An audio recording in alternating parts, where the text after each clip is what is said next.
20,000 आबादी रखंदड़ शहर चिलार टाउन इंतजामिया पब्लिक हेल्थ की लापरवाही सबब बेध्यानी सबब गंदगी के वर चढ़ी वो। सफ़ाई के हवाले से 8 सालन का शहर गंदगी जो ढेर बणो जॾहिं त शहरन एहतजाज कंदे चयो त असांजो इबादत गांव भी गंदगी के हेठ आहिनि। गायत्री मंदिर 8 सालन का गंदे पानी हेठ आहे। मंदिरन के चइन पासे गंदो पानी तलाण जो डेक ॾियण लॻो आहे। गॾु थियल गंदो पानी के जानवर पी मरण लगा आहिनि। असां बदबू सब इबादत करण भी असांखे मुश्किल थी वई आहे। एहतजाज कंदड़ वधीक सिंध टीवी न्यूज़ सां ॻाल्हाईंदे चयो त ये जेको से को भी तरीक़ाती कम ना थियो जेके जेको सुठो ईमानदार ऑफिसर अचे तो उनके बदली करायो वञे तो।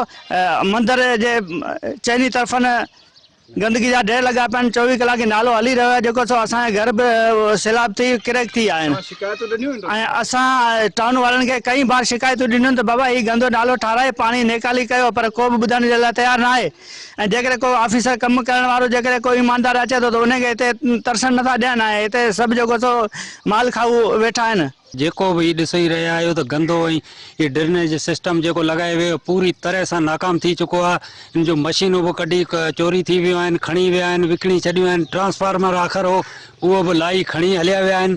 ऐं बाक़ी हिते जेको पूजा जे लाइ अचूं था त ॾाढी मुश्किलातुनि खे मुंहुं ॾेई रहिया आहियूं। ऐं केरु ॿुधण वारो आहे कोन। चेयरमैन वारे दौर में भी इहो ई हाल रहियो। उनखां पोइ जेको बि हिननि कयो आहे टाउन ऑफिसर जेको अचे थो चए थो पब्लिक हेल्थ वारनि हुननि वटि वञूं त हू वरी चवनि था त असां टाउन जे वारे टाउन में करोड़े रुपयनि जूं बजटूं अचनि थियूं, सभु खाई हड़प करे छॾींदो शहर जो। हीअ त मंदर जे अॻियां इहो हाल ॾिसो था। इन शहर जो जेको हाल आहे उहो इन खां बि बदतरीन लॻो पियो आहे। केरु ॾिसण वारो कोन आहे, न केरु ॿुधण वारो आहे। असां टाउन कमेटी वारनि खे ॿुधायो, चेयरमैन खे ॿुधायो, 5 साल गुज़ारी वियो, 5 साल चेयरमैनी, ठीकु आहे न। उन जे बावजूद बि इन को इंतज़ाम न कयो, न वरी टाउन कमेटी वारा कनि था। ऐं इहो असांजो घर आहे, इन घर जे भर में ॾिसो इहो केतिरो गंद लॻो पियो आहे, पाणी हले पियो गंदो। ऐं असांजा ॿार आहियूं बीमार थी पिया आहिनि, मच्छर जाम आहिनि। उन जे करे इंतज़ामिया खे चऊं था त महिरबानी करे इहो गंद हटायो वञे। गुज़रियल 8 सालन खां जेको आहे हिते शहर जो ड्रेनेज जो जेको सिस्टम आहे बिल्कुलु नाकारा थियल आहे। सॼे शहर जो गंदो पाणी जेको आहे हिते अची गॾु थींदो आहे। असीं टाउन इंतज़ामिया खे शिकायतूं ॾेई ॾेई थकिजी पिया आहियूं। इन खां पहिरीं बि 5 साल चेयरमैन हो, जंहिं बि कंहिं कॾहिं कुझु कोन कयो। असां हुनखे बि 1000 बार शिकायतूं कयूं, पर हुनखे हुनखे जॾहिं बि चवंदा हू चवंदो त हीअ असांजे अंडर में कोन्हे, हीअ पब्लिक हेल्थ जे अंडर में आहे। जॾहिं पब्लिक हेल्थ वारनि खे बि शिकायत कई त हू चवनि था असांजे अंडर में कोन्हे, टाउन वारनि जी आहे। रोज़ रोज़ दिलासा पिया ॾियनि। बाक़ी तव्हां पाण ॾिसी सघो था त हेतिरो गंदो पाणी 8 सालनि खां मंदर जी दीवार बि किरी चुकी आहे। गंद जे करे अलाए केतिरियूं बीमारियूं जनम वठनि थियूं, मच्छरनि जो आज़ार आहे। असां थकिजी पिया आहियूं इन्हनि जे पोयां।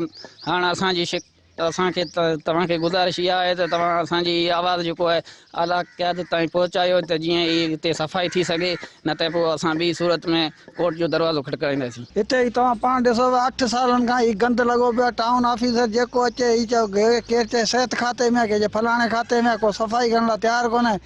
हिते असां पूॼा करण था अचूं, रुगो बदबू लॻी पई आहे। हाणे छा हिते इबादत करियूं असां। ॿियो हिते ई माल असांजो लखें रुपए जो माल आहे, ढगियूं आहिनि। गंदो पाणी पी अलाए केतिरियूं मरी वियूं आहिनि। घटि में घटि 50 खनि त मरी वियूं हूंदियूं। लख रुपया ढगी करे तॾहिं 50 लख रुपए जो असांजो नुक़सानु थियो। केरु ॿुधण वारो कोन्हे। सभु साईं सभिनी खे शिकायत कई, टाउन वारनि खे। हिते साम्हूं ऑफिसर पाण ॾिसी वियो आहे, चए थो हीउ सिहत खाते में आहे। हा पब्लिक हेल्थ में आहे। हाणे हुननि खे चऊं त हीउ असांजे खाते में कोन्हे, हीउ टाउन वारनि जे खाते में पिया रुलाइनि। असां हिते मिठी जा भाड़ा भरी भरी बेज़ार थी वियासीं। इन जे अॻियां गंदगी जो ढेर लॻो पियो आहे। असीं सभिनी माण्हू खे चई रहिया आहियूं, तॾहिं असांजो कमु बि कोन थो थिए। हाणे मंदर जे आहे, मंदर जे अॻियां ॾिसो अॼु केतिरो गंद जो ढेर लॻो पियो आहे। पाणी गंदो पाणी जेको अचे थो हिते छॾनि था। असांजूं ढगियूं ई पी पाणी मरी वियूं। 8 सालनि खां इहो पाणी जेको हिते बीठल आहे।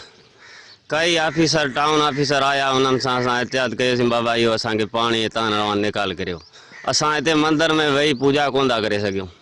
अवां जेको जर्नलिस्ट आया आहियो हिते, अवां जी महिरबानी इहो असांजा पाणी जेको हितां निकाल करायो वञे। एसी साहिबु आयो, एसी साहिब खे असां चयोसीं, जज साहिबु आयो, उन्हनि खे असां चयोसीं त साईं इहो असांजो मसइलो हल करायो। केतिरनि सालनि खां अंदरि तव्हां पाण ॾिसो, पोयों पासो ॾिसो, पाणी अलाए केतिरो बीठो आहे। अंदरि वेही असां जेको पूॼा पाठ करे सघूं उहो बि नथा असां करे सघूं। असांजी गुज़ारिश इहो ई आहे त इहो पाणी निकाल कयो वञे। इहो गंदगी जेको अहिड़े अंदरि बदबू अहिड़ी थी अचे, न को असां वेही था सघूं। 8 साल थिया आहिनि हिन मंदर जे पोयां अॻियां एॾी गंदगी आहे। शहर सॼे जो 20,000 जेको आदमशुमारी हिन शहर में आहे हुनजो गटर नाले जो पाणी जेको आहे उहो मंदर जे भर में वेंदो आहे। हू गटर नाला टुटी विया, मंदर गंदगी में भरिजी वियो। अॻु में जेको असां हिते शहीद बिरोही जेको हिते आयो हो उहो टाउन ऑफिसर उहो कुझु मिड़ई सफ़ाई कया। हींअर जेको मनपसंद जेके हिते शहर जे अंदरि टाउन ऑफिसर जेको पहुता आहिनि कोई सफ़ाई कोन था कनि। शहर सॼो गंदगी में ढेर थी पियो आहे। इन जे करे असां जेको टाउन ऑफिसर या टाउन जा जेके मुलाज़िम आहिनि जे इंतिज़ामिया आहे उन्हनि खे असां हथ ॿधी अर्ज़ु कंदासीं त महिरबानी करे असांजो इहो माता गायत्री मंदरु जेको आहे हिन जो पूजा पाठ जेको असां कंदा आहियूं इनजी सफ़ाई कयो वञे। शहरवासियुनि जूं ॻाल्हियूं ॿुधियो, हुननि जो इहो चवणु त गायत्री मंदरु आहे ऐं शहर में सफ़ाई कराई वञे त जीअं असां सुख जो साह खणी सघूं। कैमरामैन मुश्ताक बजीर सां गॾु रजब रहीमी बजीर, सिटी न्यूज़।